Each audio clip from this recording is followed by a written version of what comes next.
Hi, everybody. This is Norm DeBay with Copa Health. I am the Vice President of Marketing here at Copa Health, and it is April 29th, the last Friday of April. Next week, it will be May. We're heading into Mother's Day. My dad has a birthday coming up. Got all kinds of activities going on in May. Hopefully, if I keep busy enough, I won't notice that it's going to be 100 degrees every day and more, and I will be able to just keep myself just a little bit cool, but I'm not exactly a cool character. Hey, this week we've got one of our licensed counselors from over at our Florian site here in Mesa, Rheanna Schmidt, joining us, and she's going to be talking to us about Maternal Mental Health Day. Rheanna, how are you doing? I'm doing well, Norm. Thank you for having me on, especially to talk about this topic. I appreciate it. I'm doing very good. Well, I am so glad that you were on, because I have to tell you, even though obviously women are the only one who usually are considered mothers and who give birth, there are a lot of situations where the mom might be struggling, and other people in their lives need to notice it, and they need to know what's going on and how to deal with it. So can you tell us a little bit about you? This is the first time you've been on the Copa Roundup, and thank you so much for joining us.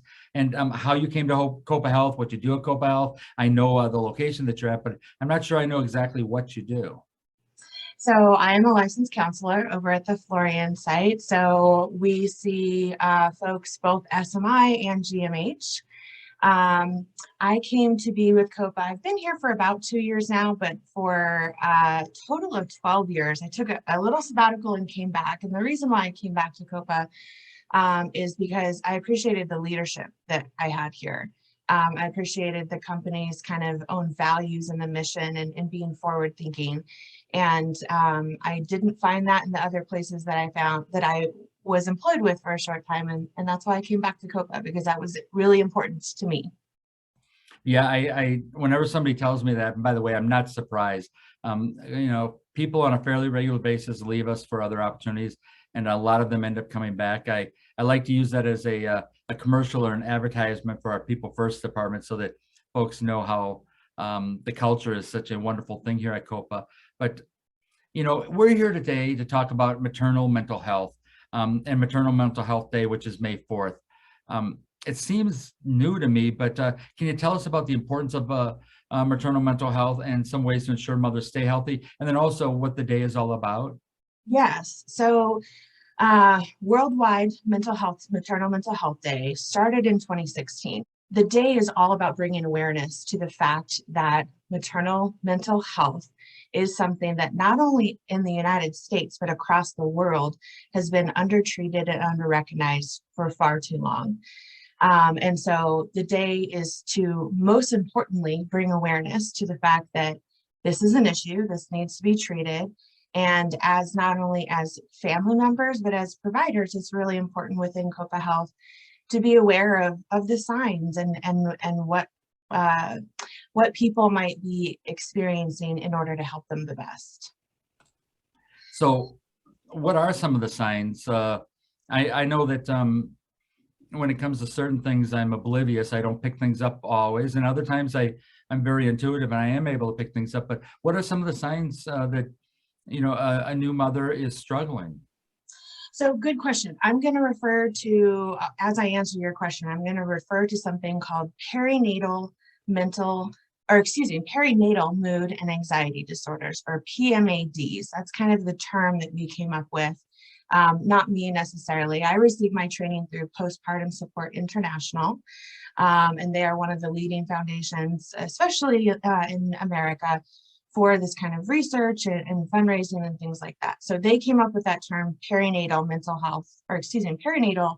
mood and anxiety disorders, or PMADs.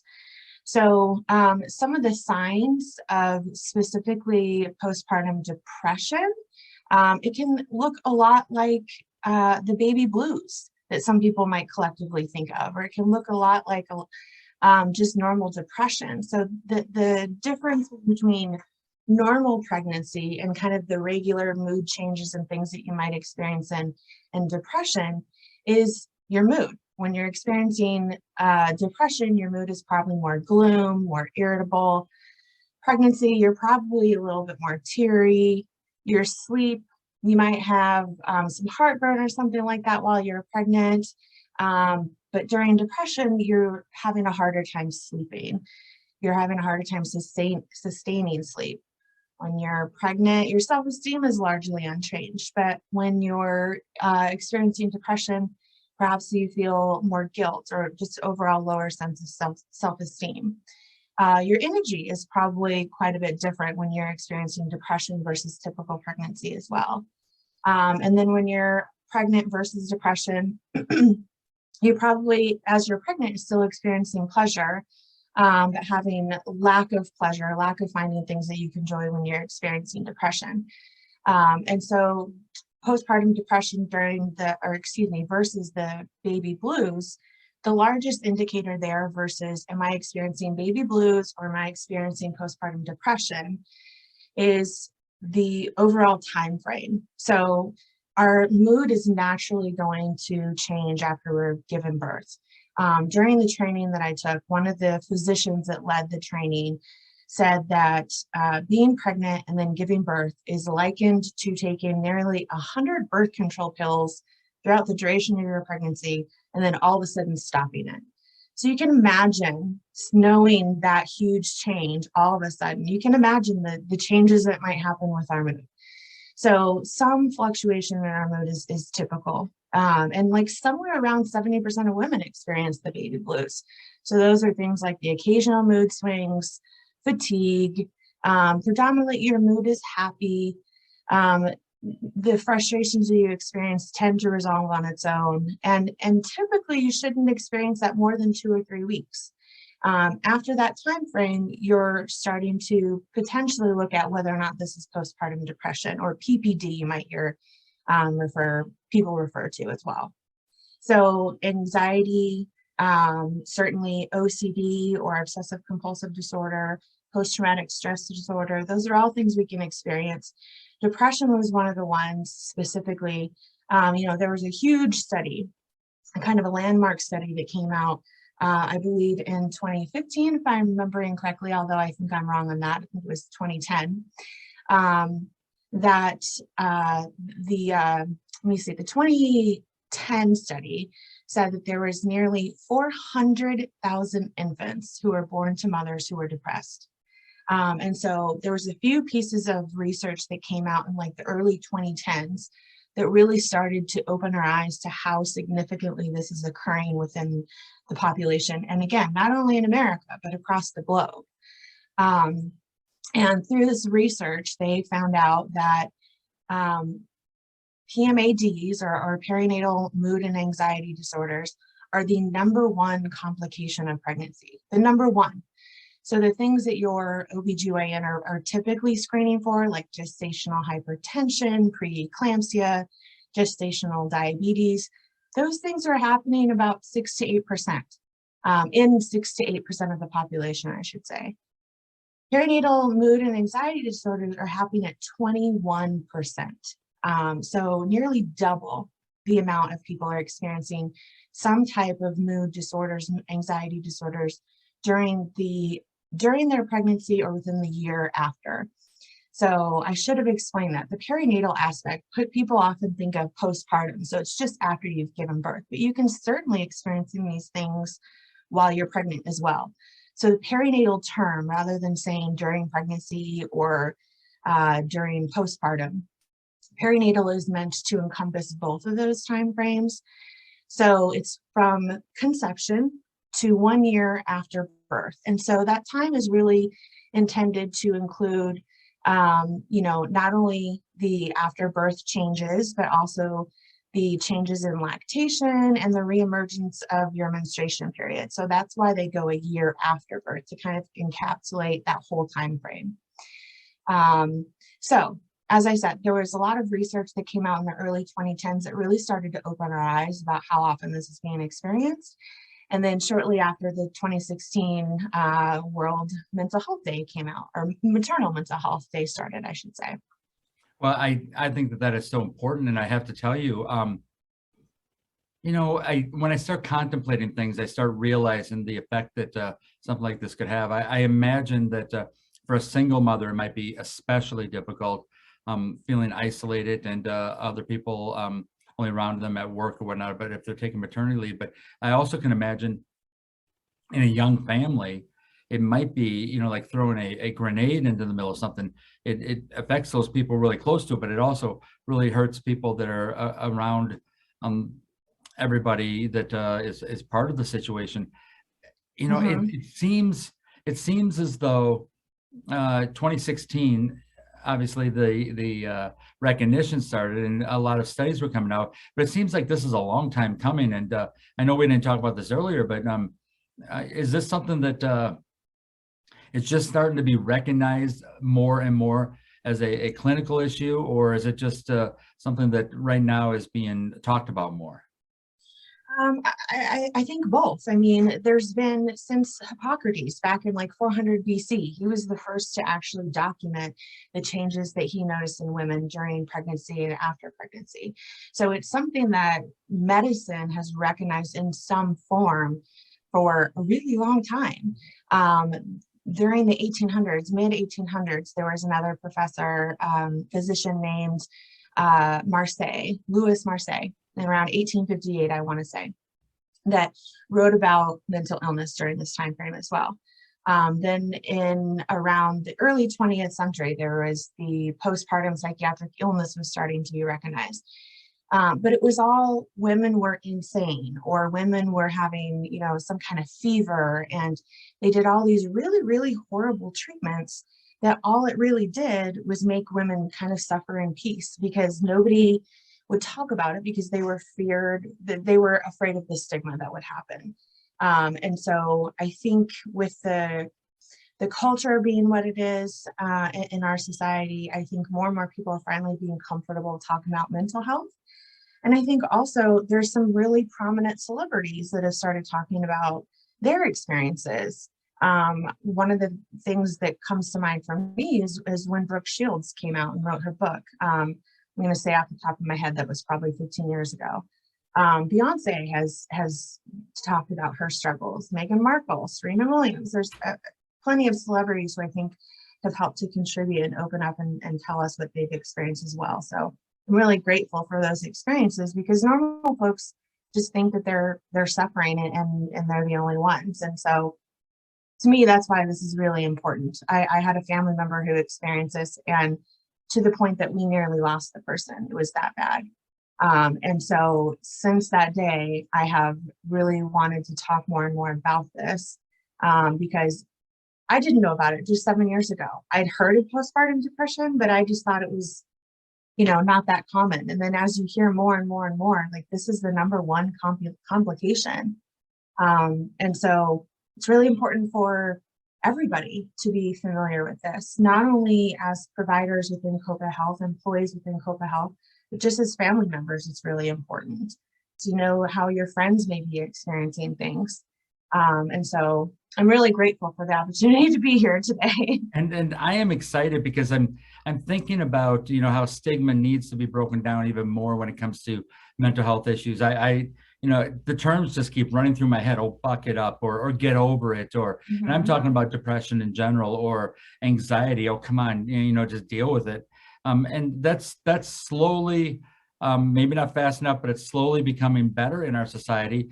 But when it comes to maternal mental health, it's not just, you know, the person that's being affected, but it's obviously a newborn, and I'm sure that it affects the newborn somehow in a negative way when a mother is really struggling. But it's also setting the tone for years and years of you know, struggles, especially if a woman has other children, and oh, that's just the way it is. So I'm excited that you're on too, Rheanna, and I really appreciate, because it seems like you are the COPA subject matter expert on this.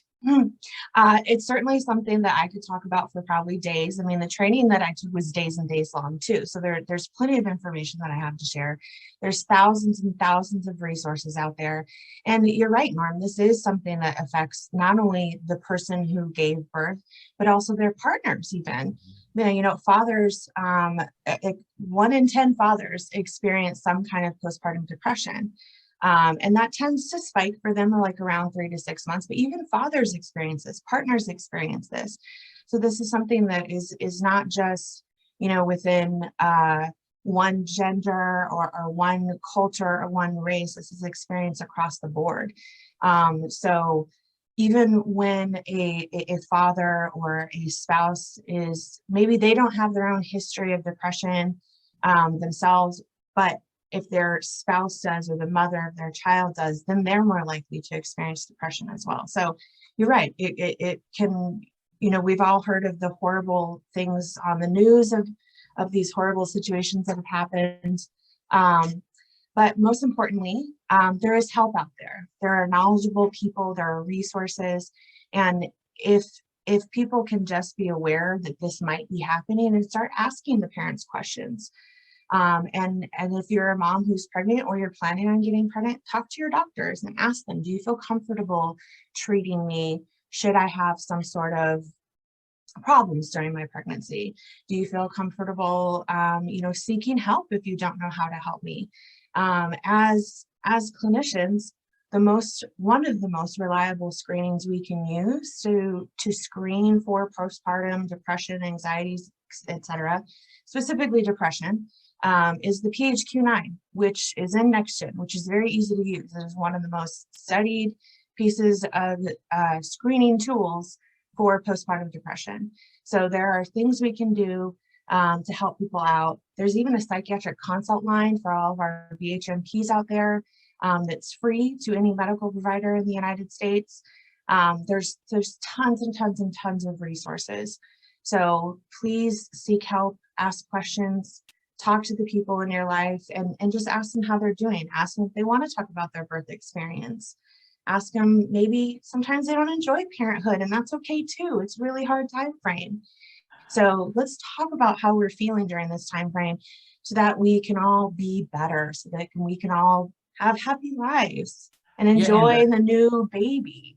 Yeah, and I have to tell you, you hit on it right there. I always think that people need to arm themselves, and it's not necessarily for struggles that you might have, that I might have, that you know, a single individual might have, but you arm yourself so that you can help others too. And you may have some knowledge, and by you, I mean you, Rheanna, or me, or anybody out there may have some knowledge. They may pick something up from this this Copa Roundup today, where they think to themselves, yeah, I need to be a little bit more aware, because my sister, my cousin, my uncle's wife, they're having a baby, and I want to pay a little bit more attention to how they are responding afterwards, so that they know that there's help out there. But, and you're right, this is a subject that is really big. Hopefully we'll be able to get some information for you and get it out on May 4th and around May 4th for people. And we can have this discussion in other avenues, other arenas, and then also, you know, year over year, we can bring it up every year so that